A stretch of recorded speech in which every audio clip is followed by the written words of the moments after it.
Welcome back to tonight's session of reading from the storybooks, collected short stories of Ruskin Bond. And tonight's story is titled The Kite Maker. It goes like this. There was but one tree in the street known as Gully Ramnath, an ancient banyan that had grown through the cracks of an abandoned mosque, and little Ali's kite was caught in its branches. The boy, barefoot and clad only in a torn shirt, ran along the cobbled stones of the narrow street to where his grandfather sat, nodding dreamily in the sunshine in their back courtyard. "Grandfather," shouted the boy, "my kite has gone." The old man woke up from his daydream with a start and, raising his head, displayed a beard that would have been white had it not been dyed red with mehndi leaves. "Did the twine break?" he asked. "I know that kite twine is not what it used to be." "No, grandfather, the kite is stuck in the banyan tree," said the boy. The old man chuckled. "Ha ha! So you have yet to learn how to fly a kite properly. You have yet to learn how to fly a kite properly, my child, and I am too old to teach you. That's a pity of it. But you shall have another." He had just finished making a new kite from bamboo, paper, and thin silk, and it lay in the sun firming up. It was a pale pink kite with a small green tail. The old man handed it to Ali, and the boy raised himself on his toes and kissed his grandfather's hollowed out cheek. "I'll not lose this one," he said. "This kite will fly like a bird." And he turned on his heels and skipped out of the courtyard. The old man remained dreaming in the sun. His kite shop was gone, the premises long since sold to a junk dealer, but he still made kites for his own amusement and for the benefit of his grandson. Ali for his benefit of his grandson Ali. Not many people bought kites these days. Adults disdained them, and children preferred to spend their money at the cinema. Moreover, there were not many open spaces left for the flying of kites. The city had swallowed up the open grassland that had stretched from the old fort's walls to the river bank. But the old man remembered a time when grown men flew kites and great battles were fought, the kites swerving and swooping in the cities, swooping in the sky, tangling with each other until the string of one was severed. Then the defeated but liberated kite would float away into the blue unknown. There was a good deal of betting, and money frequently changed hands. Kite flying was then the sport of kings, and the old man remembered how the Nawab himself would come down to this riverside with his retinue to participate in this noble pastime. There was time then to spend an idle hour with a gay, dancing strip of paper. Now everyone hurried in a heat of hope, and delicate things like kites and daydreams were trampled underfoot. So sad. He, Mahmud, the kite maker, had in the prime of his life been well known throughout the city. Some of his more elaborate kites once sold for as much as 3 or 4 rupees each. At the request of the Nawab, he had once made a very special kind of kite, unlike any that had been seen in the district.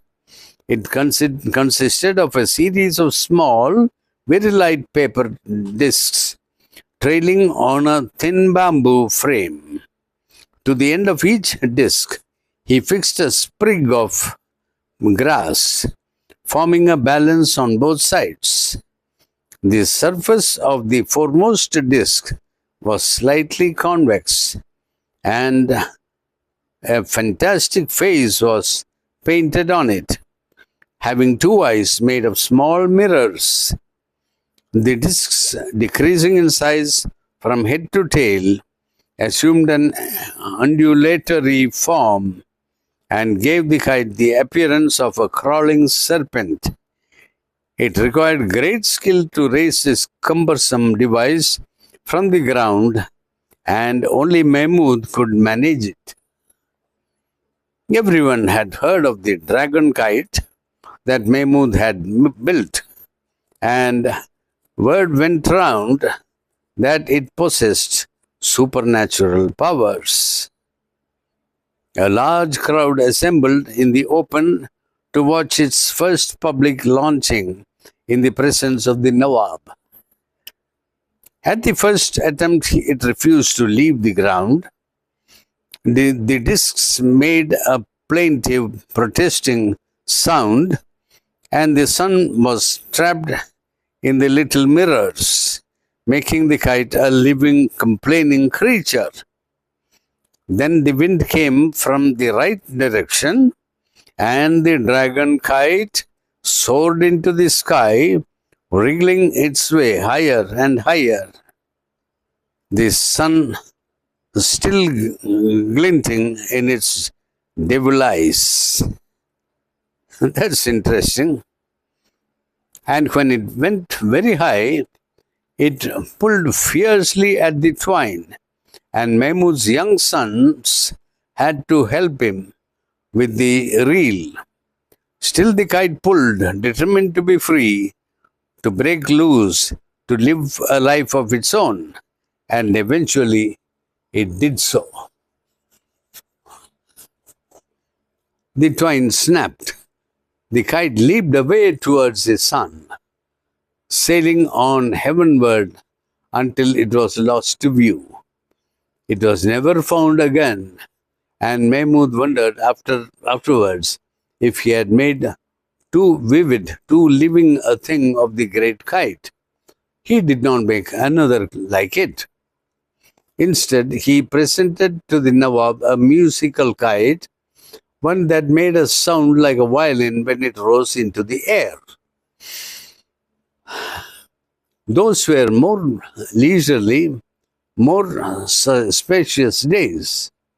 But the Nawab had died years ago, and his descendants were almost as poor as Mahmud himself. Kite makers, like poets, once had their patrons, but now no one knew Mahmud, and simply because there were too many people in the gully, and they could not be bothered with their neighbors. When Mahmud was younger and had fallen sick, everyone in the neighborhood had come to ask after his health. But now, when his days were drawing to a close, no one visited him. Most of his old friends were dead, and his sons had grown up. One was working in a local garage, and the other, who was in Pakistan at the time of the partition, had not been able to rejoin his relatives. The children who had bought kites from him years ago were now grown men, struggling for a living. They did not have time for the old man and his memories. They had grown up in a swiftly changing and competitive world, and they looked at the old kite maker and banyan tree with the same indifference. How sad. Both were taken for granted, permanent fixtures that were of no concern to the raucous, swearing mass of humanity that surrounded them. No longer did people gather under the banyan tree to discuss their problems and their plans. Only in the summer months did a few seek shelter from the fierce sun. But there was a boy, his grandson. It was good that Mahmud's son worked close by, for it gladdened the old man's heart to watch the small boy at play in the winter sunshine, glowing under his eyes like a young and well-nourished sapling putting forth new leaves every day. There is a great affinity between trees and men. We grow at much the same pace if we are not hurt or starved or cut down. In our youth, we are resplendent creatures, and in our declining years, we stoop a little. We remember, we stretch our brittle limbs in the sun, and then with a sigh, we shed our last leaves. Mahmud was like the banyan. His hands gnarled and twisted like the roots of the ancient tree. Ali was like the young mimosa, planted at the end of the courtyard. In 2 years, both he and the tree would acquire the strength and confidence of their early youth.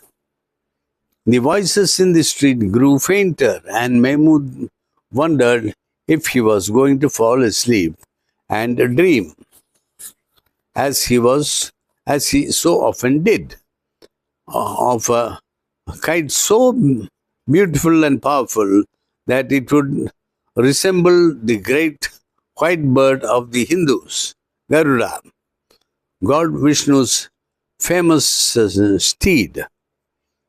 He would like to make a wonderful new kite for little Ali. He had nothing else to leave the boy. He heard Ali's voice in the distance, but did not realize that the boy was calling him. The voice seemed to come from very far away. Ali was at the courtyard door asking if his mother had as yet returned from the bazaar. When Mahmud did not answer, the boy came forward, repeating his question. The sunlight was slanting across the old man's head, and a small white butterfly rested on his flowing beard. Mahmud was silent, and when Ali put his small brown hand on the old man's shoulder, he met with no response. The boy heard a faint sound, like the rubbing of marbles in his pocket. Suddenly afraid, Ali turned and moved to the door, and then ran down the street, shouting for his mother. The butterfly left the old man's beard and flew to the mimosa tree, and a sudden gust of wind caught the torn kite and lifted it in the air, carrying it far above the struggling city into the blind blue sky. That's the end of the story. It's a bit intriguing, not very clear as to what happened to the old man. Did he just faint or die standing there? Anyway, it's interesting the way he has written it. And it does give a picture of a very peaceful rural setting and the olden times. Thank you.